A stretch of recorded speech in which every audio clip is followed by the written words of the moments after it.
पिछले बार एक चिराग पासवान ही केवल खड़ा हुए थे तो स्थिति क्या हुई, तेजस्वी सत्ता में आते आते चूक गए।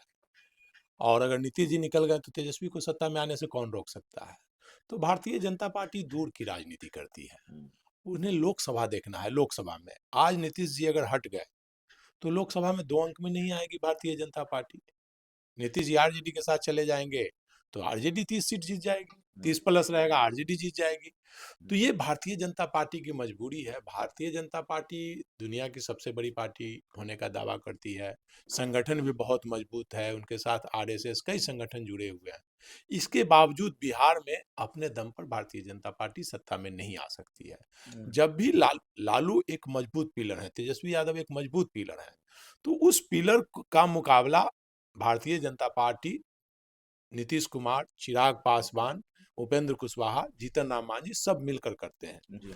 और यही वजह है कि तभी लालू को परास्त कर सकते हैं। अकेले लालू प्रसाद और तेजस्वी यादव को परास्त करना मुश्किल है।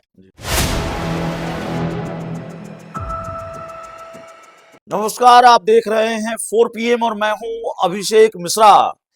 जिस अमित शाह ने ये कहा, देश के गृह मंत्री अमित शाह ने बार बार ये कहा, समय बताएगा बिहार का मुख्यमंत्री कौन होगा। हाल तक अमित शाह ने ये कहा कि विधायक दल की बैठक में तय होगा बिहार का मुख्यमंत्री कौन होगा। वही अमित शाह बिहार की एक सभा में कह रहे थे, उनका बयान आया कि बिहार में नीतीश कुमार और केंद्र में मोदी हैं। तो क्या भारतीय जनता पार्टी थोड़ा झुकी है नीतीश कुमार के मामले में? अमित शाह को थोड़ा झुकाया है जनता दल यूनाइटेड ने। एक तो सवाल ये है। दूसरा सवाल ये है कि ये सारी चर्चाएं चल रही हैं, नीतीश कुमार मुख्यमंत्री होंगे कि नहीं होंगे 25 के चुनाव के बाद। उन चर्चाओं के बीच जनता दल यूनाइटेड के दफ्तर के बाहर जो पोस्टर लगा हुआ था 25 से 30 फिर से नीतीश, उसको हटा दिया गया है, नया पोस्टर लगाया गया है। हमारे साथ बिहार के बहुत सीनियर जर्नलिस्ट, जिनकी बहुत बारीक नजर होती है और कई दशक से आप इनकी नजर से, इनकी समझ से बिहार की राजनीति को देखते आए हैं, तो बिहार की राजनीति से जुड़े कई महत्वपूर्ण सवालों के जवाब तलाशने की कोशिश करेंगे। और जिन सवालों पर हमने चर्चा की शुरुआत में, उन सवालों के जवाब तलाशने की कोशिश करेंगे। सर, अमित शाह ने थोड़ा यू टर्न लिया है क्या? ये सवाल है मेरा कि अब वो कह रहे हैं कि बिहार में नीतीश और केंद्र में मोदी। और दूसरा सवाल ये है कि जनता दल यूनाइटेड के दफ्तर के बाहर से वो पोस्टर क्यों हटा ली गई जिसमें लिखा था 25 से 30 फिर से नीतीश? देखिए, नीतीश कुमार और भाजपा की मजबूरी है। उन्हें अगर सत्ता में बने रहना है, बिहार में लालू प्रसाद के विकल्प के रूप में अगर कायम रखना है, तो बगैर नीतीश के संभव नहीं है जी। पिछले बार एक चिराग पासवान ही केवल खड़ा हुए थे तो स्थिति क्या हुई, तेजस्वी सत्ता में आते आते चूक गए।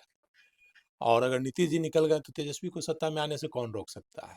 तो भारतीय जनता पार्टी दूर की राजनीति करती है, उन्हें लोकसभा देखना है। लोकसभा में आज नीतीश जी अगर हट गए तो लोकसभा में 2 अंक में नहीं आएगी भारतीय जनता पार्टी। नीतीश जी आरजेडी के साथ चले जाएंगे तो आरजेडी 30 सीट जीत जाएगी, 30 प्लस रहेगा, आरजेडी जीत जाएगी। तो ये भारतीय जनता पार्टी की मजबूरी है। भारतीय जनता पार्टी दुनिया की सबसे बड़ी पार्टी होने का दावा करती है, संगठन भी बहुत मजबूत है, उनके साथ आरएसएस कई संगठन जुड़े हुए हैं।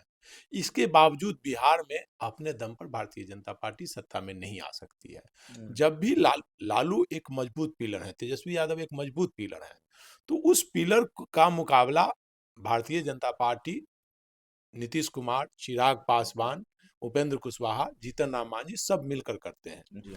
और यही वजह है कि तभी लालू को परास्त कर सकते हैं। अकेले लालू प्रसाद और तेजस्वी यादव को परास्त करना मुश्किल है।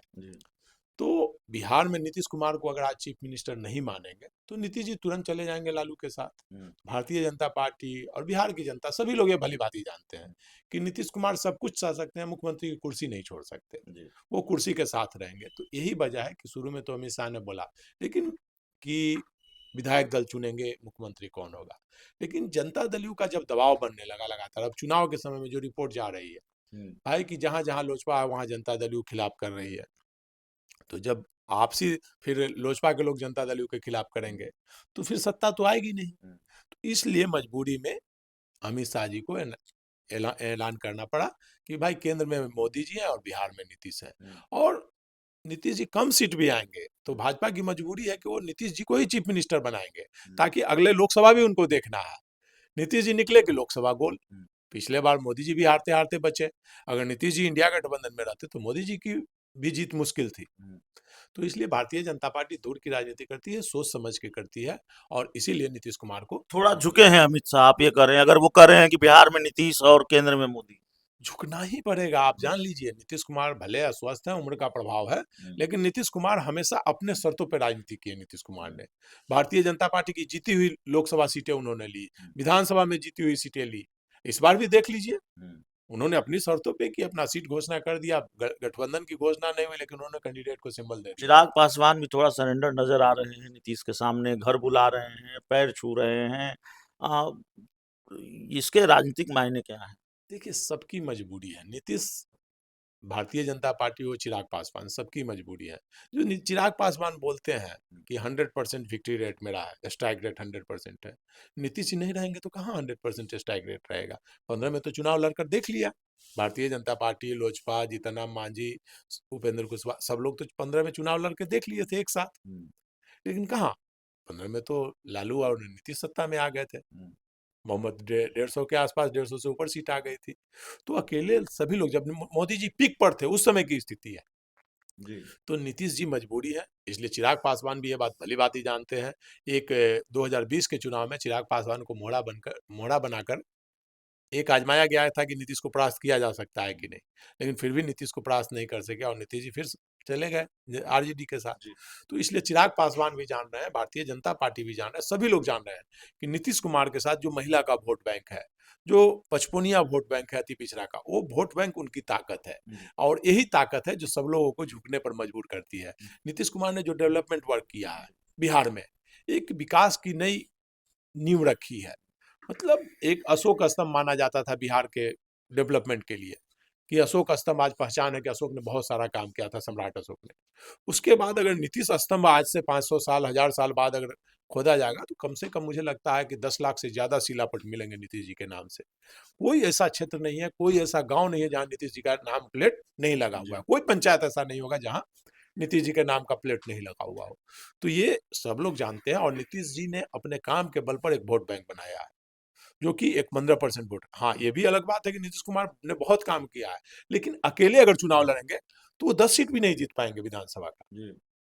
अकेले अगर चुनाव लड़ेंगे तो बिहार में सभी दलों की मजबूरी है गठबंधन। बोला जाता है कि एक लाठी को अकेले तोड़ दिया जाता है, लेकिन 5 लाठी को अगर बांध दिया जाए तो उसे तोड़ना मुश्किल है।